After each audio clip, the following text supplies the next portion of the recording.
السلام عليكم ورحمة الله وبركاته. ازيكم يا كل متابعينا؟ عاملين ايه؟ يا رب تكونوا بألف خير.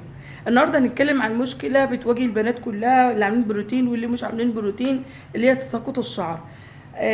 خلينا الاول في الناس اللي عامله بروتين. لو الناس اللي عامله بروتين بتعاني من مشاكل الشعر، بت يعني بيتعلق مشكله وسقوط الشعر على البروتين.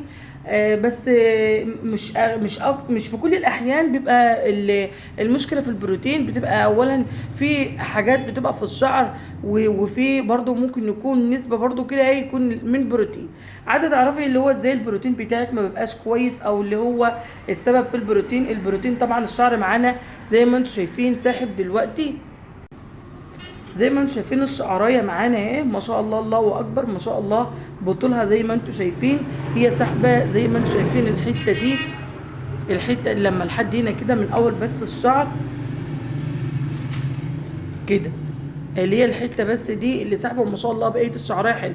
لو ان البروتين مش كويس، او الشغل مش كويس، او درجه الحراره بتاع الشعرايه، درجه الحراره المكوى كانت عاليه على الشعرايه، انت الشعرايه بتقطم من هنا او بتقطم من هنا، وبقيه الشعرايه بتقع. فما شاء الله طالما الشعرايه ببعضها اللي هي صحيه وما شاء الله بطولها، فاحنا دلوقتي ما نقدرش نقول البروتين هو السبب.